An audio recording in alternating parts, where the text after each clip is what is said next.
लोग इकट्ठे हो जाएंगे तो मोदी के अमित शाह कल को नजर नहीं आएंगे। वापस इनको गुजरात भेजना जरूरी है, वापस जाएं वहीं पर रहें। इसलिए ये बहुत खुशी की बात है कि CAA पे और NRC पे लोग निकले और ये बहुत उम्मीद की बात है क्योंकि मुझे नहीं याद कि आज़ादी के बाद से मुसलमान इस तरह संविधान को बचाने निकले। सारी पार्टीज को कोऑर्डिनेशन करने की ज़रूरत है। इससे पहले कि स्टूडेंट्स का स्ट्रगल कम हो, अगला स्ट्रगल पॉलिटिकल पार्टीज की तरफ से आना चाहिए।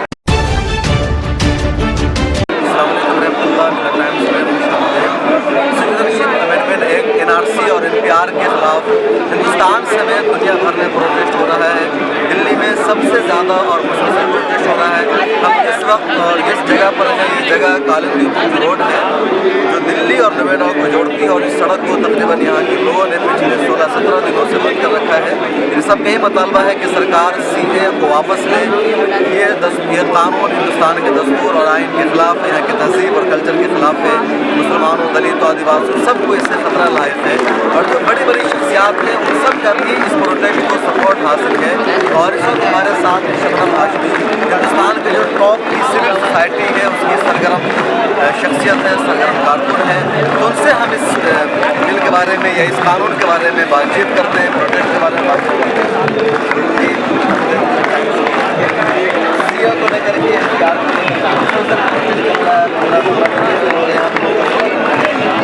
सरकार की तरफ से हौसला अफजा बहुत नहीं आ रही कि वापस से इस कानून को थोड़ा बहुत लगा है। देखिए, एक फासिवादी सरकार है, एक सांप्रदायिक सरकार है जिसके सरगना मोदी और अमित शाह हो, उनसे कुछ उम्मीद करना जो है वो मुश्किल है। लेकिन ये कि जो लड़ाई हुई है खासतौर से CAA के आने के बाद, और अमित शाह ने बार बार ये कहा कि पहले सिटीजन अमेंडमेंट एक्ट आएगा और उसके बाद NCR आएगा, उसके बाद जो पूरे हिंदुस्तान में जिस तरह प्रोटेस्ट हुई है और ख़ास तौर से जिस तरह नौजवान निकला है, उससे वो डरे तो ज़रूर है, ये तो बहुत साफ है। क्योंकि अगर डरे नहीं होते तो रामलीला मैदान में मोदी ने जितने झूठ बोले शायद उसे उतने झूठ ना बोलने पड़े।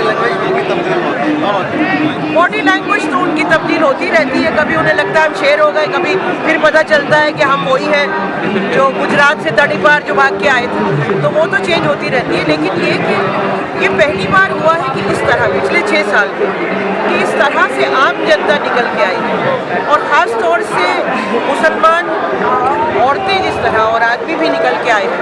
क्योंकि मुझे नहीं याद कि आज़ादी के बाद से मुसलमान इस तरह संविधान को बचाने निकले या सेकुलरिज्म डेमोक्रेसी को बचाने निकले। मुसलमान पिछले 20-25-30 साल में निकला है तो या तो शरीयत बचाने निकला है, इस्लाम बचाने निकला है, आज देश बचाने निकला है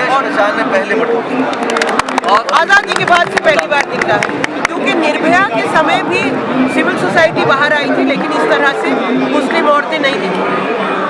इमरजेंसी में भी एक तबका बाहर आया था, लेकिन जिस तरह अब आया है इस तरह इमरजेंसी के वक्त भी हमने नहीं देखा था। पहली बार आज़ादी के बाद ऐसा लगता है कि मुसलमान ने ये तय कर लिया है कि इस बार हम संविधान को, देश को इन हाथों में बिकने नहीं देंगे जो उसको खरीद के ख़त्म कर देना चाहते हैं, जो फांसीवादी ताकतें हैं, जो RSS है, जो संघ परिवार है। मुसलमान औरतें बहुत ज़्यादा इसके खिलाफ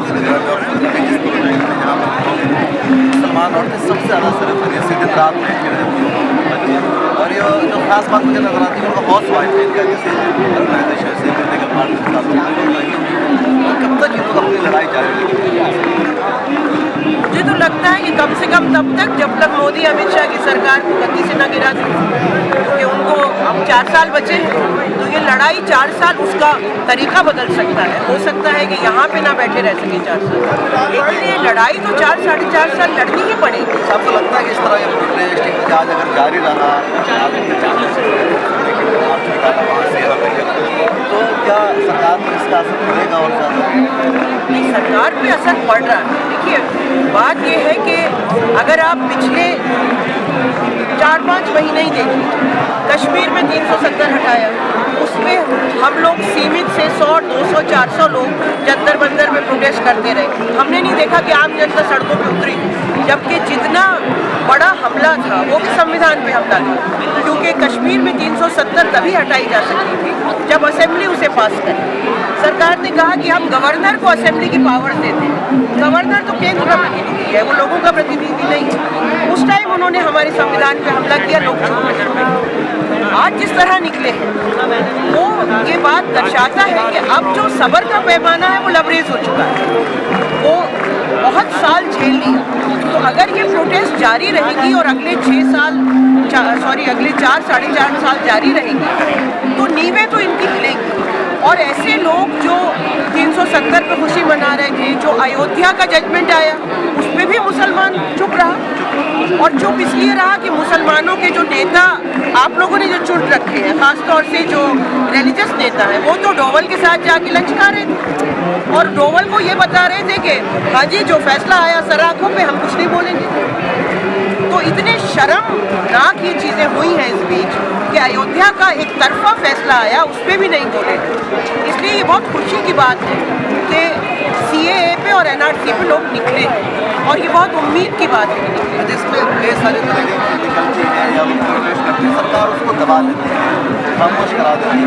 ये जो तहरीक चल रही है सरकार इसको दबाने में, खामोश करने में लगातार जो रीज़न है क्या है?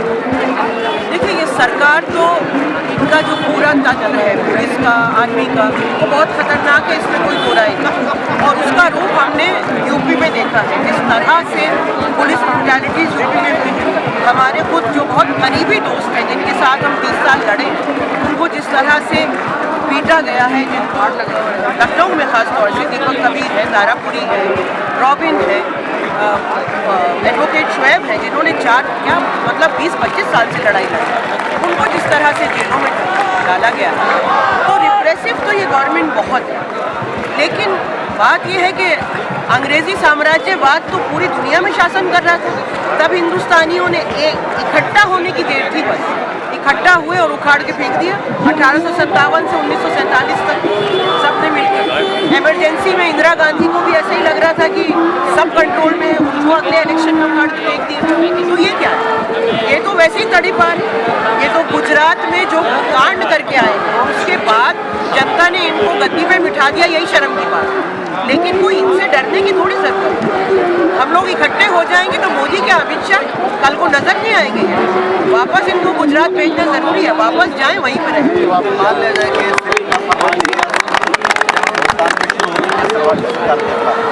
बिल्कुल हो चुकी, जंग शुरू हो चुकी है, पूरी कोशिश की जाएगी इसको दबाने की।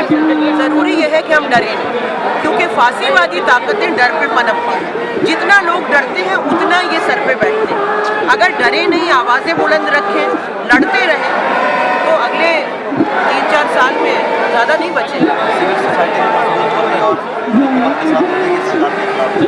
सिविल सोसाइटी तो लड़ी रही है, सिविल सोसाइटी लड़ी रही है, आम लोगों को भी उसमें शामिल होना पड़ेगा। और उससे एक बहुत ज़रूरी चीज़ ये है कि जो पॉलिटिकल पार्टीज यहाँ पे जो लोग आप इकट्ठे हुए, ज़रूरी है कि राजनीतिक पार्टियों पे दबाव डालें, क्योंकि ऑपोजिशन ऐसा लगता है कि कहीं सोया हो।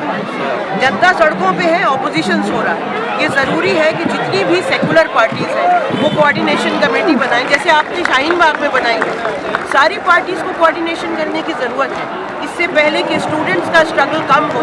अगला स्ट्रगल पॉलिटिकल पार्टीज़ की तरफ से आना चाहिए और उनको साथ मिल के एक साथ खड़े होकर इन ताकतों से, जो संघी ताकतें हैं, जो BJP RSS है, उनको खिलाफ लड़ना चाहिए। एक चीज़ मैं चाहूँगा अभी बता दीजिए कि सिटीजनशिप अमेंडमेंट एक्ट CAA ये किस तरह खतरनाक है हिंदुस्तान के लिए, आवाम के लिए, दस्तूर के लिए?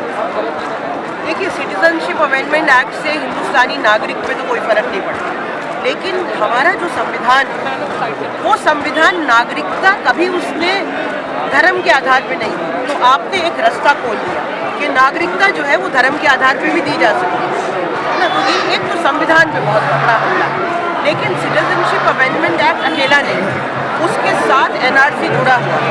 और NRC जब आएगा तो उसमें क्या हिंदू, क्या मुसलमान, क्या दलित, आदिवासी, मजदूर, किसान सब पिसने वाले हैं। NRC अभी सिर्फ आसाम में हुआ है, जिसमें 1400 करोड़ रुपए खर्च हुए और उसमें 16 लाख लोग जो है उनको नागरिकता से बाहर कर दिया गया। 19 लाख लोग नागरिकता से बाहर हैं, जिसमें शायद 14 लाख तो हिंदू हैं। तो पहले जो ये लोग सोच रहे थे, बीजेपी वाले खुद ही सोच रहे थे कि हम तो मुसलमानों को बाहर करेंगे, तो वो खुद उससे घबरा गए क्योंकि 14 लाख हिंदू निकल आए। तो फिर पीछे के दरवाजे से CAA को लाना पड़ा। तो CAA के बाद जो NRC आए, उससे जो भी डॉक्यूमेंट नहीं दे पाएगा, वो हिंदू हो मुसलमान हो, और डॉक्यूमेंट कौन नहीं दे पाता, गरीब आदमी नहीं दे पाता, औरतों के ऊपर बहुत ज़्यादा असर पड़ेगा क्योंकि औरतों के नाम पे प्रॉपर्टी नहीं होती। ख़ास तौर से जो शादियां रूरल इंडिया में होती हैं, ग्रामीण इलाकों में, एक गांव में रहती है लड़की, दूसरे गांव में शादी होती है, कई बार उसका नाम भी बदल जाता है। तो नाम के हमने आसाम में हमने देखा कि नाम में स्पेलिंग की एक स्पेलिंग का गड़बड़ की वजह से नागरिकता हटा दी गई। हाँ, आप सही करेंगे, निकाह नामा नहीं होता, डॉक्यूमेंट्स नहीं। और फिर उसके अलावा भी बहुत कम्युनिटीज़ हैं, ट्रांसजेंडर कम्युनिटीज़ हैं, क्वीर कम्युनिटीज़ हैं, आदिवासी हैं, जिनको घरों से बचपन में ही निकाल दिया जाता है क्योंकि वो एक आदमी या औरत की तरह अपने को आइडेंटिफाई नहीं करते, उनके पास तो कोई पेपर नहीं होता। तो आप कितने करोड़ों लोगों को निकालेंगे इस देश में? ये बहुत खतरनाक चीज़ है और इसलिए इसका विरोध होना और इसका वापस जाना पड़ेगा। बहुत शुक्रिया बातचीत करने के लिए। आपने शबनम हाशमी और हिंदुस्तान की सिविल सोसाइटी कारकुनान में से हैं, और एक मरतबा फिर हम आपको बता दें कि हम इस वक्त कालीन की जरूरत पर है, जिसको पिछले 15-17 दिनों से लोगों ने ब्लॉक किया हुआ है, और आज 29 दिसंबर है। ये साल मुकम्मल होने वाला है 2019 का, 2020 शुरू होने वाला है, और ये साल के अख्ताम ऐसे आलम में हो रहा है कि पूरा हिंदुस्तान सरापा एहतजाज बना हुआ है, और हिंदुस्तान के अलावा भी एहतजाज होने लगा है, उन मुल्कों में भी एहतजाज होने लगा है, गल्फ कंट्रीज और कई सारे मुल्कों में जहाँ कभी एहतजाज नहीं लोगों ने देखा था, तस्वीर नहीं देखी थी। तो सरकार को ये बातें सुननी चाहिए, और ख़ासतौर से जो औरतें बैठी हुई हैं, सड़कों पर निकली हुई औरतों में बच्चे हैं, बूढ़े हैं, 90 साल खवातीन कई सारी हैं, हम पिछले कई सारी रिपोर्ट में आपको दिखा चुके हैं। तो सरकार को इन सब बातों को सुनना चाहिए। हिंदुस्तान के वज़ीर दाखिला और अमित शाह को देखना चाहिए, क्योंकि जमहूरियत नाम है अवाम का, अवाम के ज़रिए से जमहूरियत बनती है, और जब अवाम किसी कानून से अगर इत्तेफाक नहीं रखती है, अवाम किसी कानून के ख़िलाफ़ है, तो फिर वो कानून कोई कानून नहीं है। मिलर टाइम्स की वीडियोस देखने के लिए यहाँ क्लिक करके सब्सक्राइब करें, और हाँ, बेल आइकन जरूर दबाएं। अगर फेसबुक पर देख रहे हैं तो पेज लाइक करें। ताज़ा तरीन खबरों और मज़ामीन के लिए विजिट करें हमारी वेबसाइट www.millertimes.com। हमारी ये वेबसाइट उर्दू, हिंदी, इंग्लिश तीनों लैंग्वेज में मौजूद है।